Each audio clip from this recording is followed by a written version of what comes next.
The Girl in the Denim Jacket. A short story by Andrew Rossiter. Part 1. The clock in the living room has just struck 2, but I'm still awake. Wide awake. Usually I'm a good sleeper, but not tonight. I can't stop thinking about that girl. I've got to write down what happened. It was this evening, around 7:30, as I was on my way home from college. I was waiting for the connection at Willesden Junction. As usual, at that time of night, there was only one train to Watford every 20 minutes, and the platform was crowded. Most of the people looked pretty familiar, the kind of people who stand on the same platform at the same time every day. Ordinary people, going about their ordinary life. Then, just near me, I noticed this girl. I reckon she was a bit younger than me, 17 or 18 maybe. She had on a thick denim jacket, and was carrying a bag which looked as if it contained books. She wasn't talking to anyone, just standing alone. There was nothing unusual about that, mind you. Most of the people on the platform were standing alone, stabbing their phones or pads, staring at their feet, or looking anxiously down the railway track, as if by doing so they'd make the next train come sooner. But the girl, she didn't seem to be looking at anything.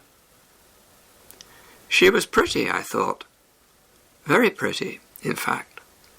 Shoulder-length brown hair, and a kind-looking face.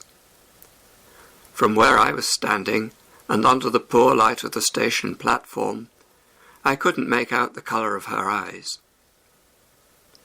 Now, I don't usually stare at girls on station platforms, but somehow I couldn't keep my eyes off the girl in the denim jacket.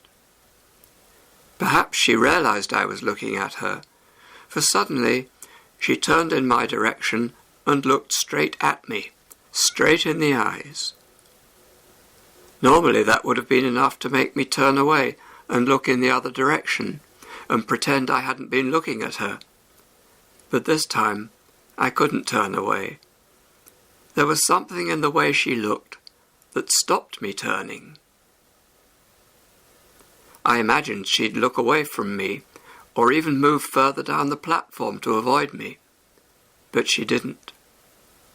To my surprise, a smile came to her lips, almost the sort of smile that you give when you meet an old friend again after a long absence, though I'm certain I'd never seen her before.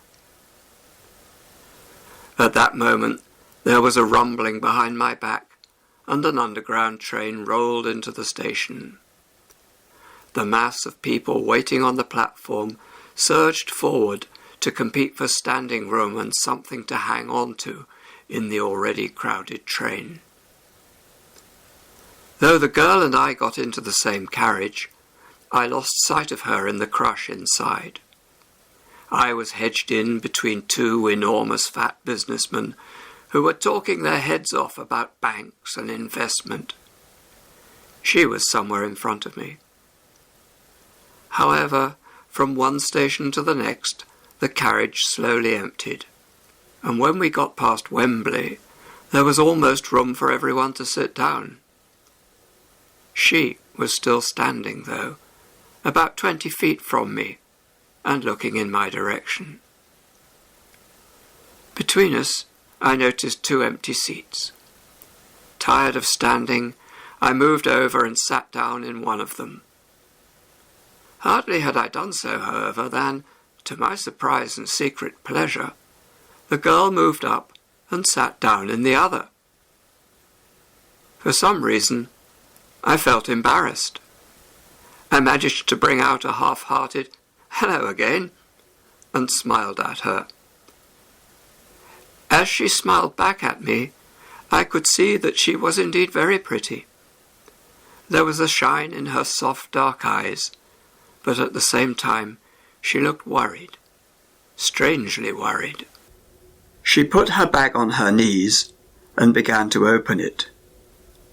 It contained books, and I just had time to read the title of the top one, something about learning English.